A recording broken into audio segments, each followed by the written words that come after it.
Bonjour Sébastien Ripari, bienvenue. Bonjour. Vous êtes expert gastronomique, chef d'entreprise, fondateur du Bureau d'études gastronomiques et vous avez créé l'an dernier avec Anne Lemort, Chef for the Planet. Comment est née cette idée ? L'idée, elle est née d'abord de mon expertise après 25 ans en gastronomie. J'ai vu arriver les tendances. J'ai vu que la gastronomie durable prenait de plus en plus d'espace dans la tête des chefs et puis dans leur quotidien. Et puis faire une association seule, c'est toujours compliqué. Moi, je pense qu'à deux, on est plus fort. Et il fallait une rencontre. Et cette rencontre s'est faite avec Anne Lemort, qui, elle, venait vraiment d'une partie plus ONU Environnement. Oui. Et donc, du coup, on s'est retrouvés dans un restaurant, forcément, à table. Heureusement. Et on s'est dit, qu'est-ce qu'on pourrait faire ensemble ?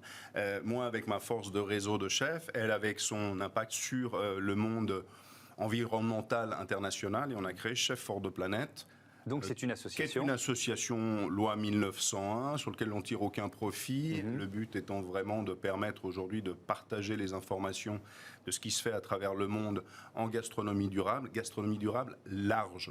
C'est-à-dire qu'on parle toujours aujourd'hui des mots comme locavore, comme saisonnalité, mais il y a tout un aspect aussi environnemental très intéressant qui peut être la récupération des eaux, les économies d'énergie. Il faut savoir que les restaurants, à l'époque, quand j'allais voir mes grands chefs étoilés, eh ben, on allume le fourneau à 6h30 du matin, le gaz est présent, et on l'éteint en fin de service à minuit et demi, 1h.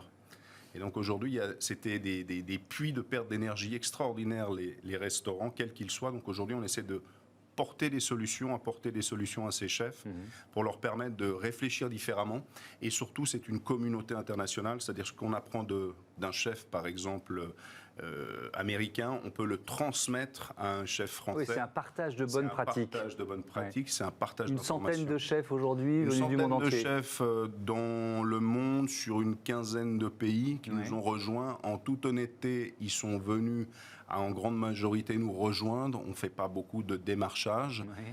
Il n'y a pas d'obligation d'avoir un certain niveau d'impact, non-impact sur la durabilité aujourd'hui, parce que, je prends l'exemple, j'ai appelé un chef qui est à Dubaï, qui est un très très grand chef de Dubaï, et on m'a dit, pourquoi tu vas chercher ce chef de Dubaï ?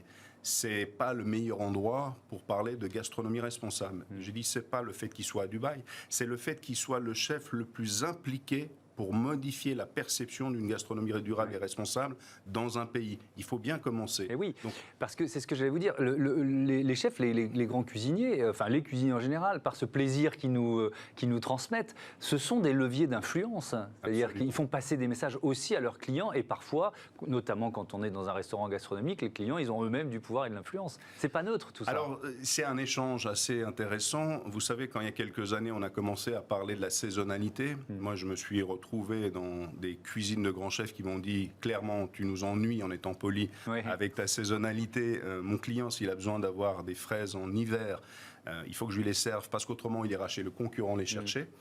Petit à petit, ils ont pris conscience de la valeur de la planète et l'importance évidemment de porter dans leur cuisine quotidienne, qu'elle soit gastronomique, étoilée ou petite bistronomie de quartier, les valeurs d'une production qualitative, le respect évidemment de leurs producteurs. Et puis le client lui-même, par les actions que mène Chef for the Planet et d'autres associations, a pris conscience que manger était un acte citoyen, que bien manger, c'était aussi un moyen de défendre la planète. Donc parfois c'est le chef qui influe sur le client, parfois c'est le client qui s'offusque en disant « Ah, vous faites ça, chef, je ne comprends pas, je crois que c'était pas la saison. » Comment vous servez, servez des tomates cette saison? C'est pas logique. Et nous, on essaie de gérer un petit peu tout ça avec Chef for the Planet en captant les tendances, en essayant de les expliquer, en essayant d'amener une réflexion et un partage de ces réflexions à travers le monde. Parce que, comme je vous le disais tout à l'heure, la difficulté, c'est de bien comprendre d'abord qu'un restaurant n'est pas le même à Paris qu'en province. La façon dont on positionne son restaurant, il y a des choses plus faciles dans les grandes villes, plus compliquées en province, quand vous êtes loin de tout. La façon dont vous allez vous positionner n'est pas la même et la façon dont vous allez pouvoir expliquer que vous êtes sur une gastronomie dite plus durable n'est pas la même non plus. Parfois beaucoup plus simple en province, parce que vous avez l'espace de faire votre potager, commencer à travailler. Et puis parfois beaucoup plus simple à Paris, parce qu'il y a une tendance, évidemment, dans les grandes villes, où les jeunes consommateurs, qui sont extrêmement regardants sur la durabilité des restaurants, je peux vous dire que moi, j'ai rencontré et j'ai audité des restaurants où les jeunes consommateurs allaient voir les poubelles des restaurateurs et criaient au scandale parce qu'ils découvraient une poche plastique d'une marque non durable. Et ils disaient, c'est pas possible, comment vous affichez ça alors que justement, voilà ce qu'il y a dans vos poubelles. Oui, donc il y a une pression des clients. Est-ce que j'ai trouvé, d'ailleurs, je crois que c'est sur le site de Chefs for the Planet, ces chiffres. L'agriculture produit environ un quart des émissions mondiales de CO2. Il va falloir nourrir 10 milliards d'humains en 2050. Donc ça, c'est un défi qui est collectif et qu'il faut anticiper. En quoi une association, une coalition de chefs peut y participer, d'après vous ? C'est une très bonne question. Vous savez, Alexandre Jardin disait il y a les diseurs et les faiseurs. Je suis, et Anne est comme moi sur cet espace. D'abord, nous faisons et ensuite, on va essayer de comprendre pourquoi nous l'avons fait. Moi, je n'ai pas d'enfant. Avec la vie de folie que j'ai eue pendant toutes ces années, allez, j'ai 50 et quelques années, il doit me rester 20 ans à vivre. Donc pourquoi je me bats pour défendre ça? Parce que j'ai eu la chance de vivre dans un monde où il y avait des papillons le matin, où il y avait, moi qui suis né à Genève, le lac Léman, donc on me parlait consciemment du fait que l'eau allait devenir de plus en plus rare. À cette époque, on les prenait pour des hurluberlus, ces gens qui nous disaient qu'il y avait bientôt plus d'eau. Et il fallait trouver une façon de faire les choses. Alors, c'est beaucoup plus simple d'expliquer concrètement à une personne que nous allons créer des puits en Afrique pour permettre d'avoir une arrivée d'eau potable. Chefs for the Planet, ça se passe derrière tout ça. C'est une mise en relation constante, comme je vous le disais, une analyse des tendances et des prises de parole régulières qui s'adresse autant en B2C grand public, autant en B2B, effectivement, et c'est une récupération de ce qui se fait à l'étranger, parce qu'il y a beaucoup de choses qui sont faites, surtout dans les pays anglo-saxons et les pays nord-européens. Ils sont très proches, évidemment, d'une certaine écologie, les Suisses, les Allemands, et puis tout ce qui est Suède, Norvège, et de récupérer ces informations qui ne sont pas forcément faciles à trouver, de les rassembler sur un seul support, le site Chefs for the Planet, et de partager ces informations. Et de ça, d'en tirer des conclusions et d'arriver à les exprimer auprès des restaurateurs, auprès des consommateurs, auprès des médias. Et voilà, et ça se diffuse. Vous organisez avec l'Institut de l'économie positive et la ville d'Agen le premier festival de l'alimentation et de la gastronomie de demain. C'est du 9 au 11 juillet. Il va se passer quoi?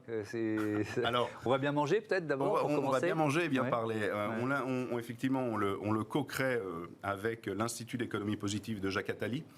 Donc on fait la première chose, c'est un forum de prise de parole avec toute une série d'invités divers et variés, mais évidemment on va parler de la gastronomie, de l'alimentation, de la façon dont on va consommer. Vous le disiez tout à l'heure, chose très importante, demain, la vraie problématique, peu de gens malheureusement en parlent, mais la vraie problématique, ça sera vraiment la surpopulation. Et tout le monde a le droit de manger, tout le monde a le droit de boire dans son existence. Et donc il va falloir trouver des moyens de réduire l'impact carbone, de réduire effectivement des façons de produire absolument désastreuses. Et en même temps, il va falloir réfléchir à comment on va axer tout ça pour que ça se fasse dans une cohérence globale. Et le Festival d'Agen, qui est le premier de la série, c'est vraiment d'abord sur le forum de parler, d'échanger avec des hyper spécialistes. On est là pour qu'il y ait du débat. On est là également pour que les gens ne soient pas forcément tous dans le même axe de pensée, mais naît le débat, la réflexion et la prise de conscience. Et ensuite, on a la chance d'avoir quatre mains. Alors un 4 mains, c'est quand deux chefs se réunissent dans un restaurant et font un partage de leur cuisine.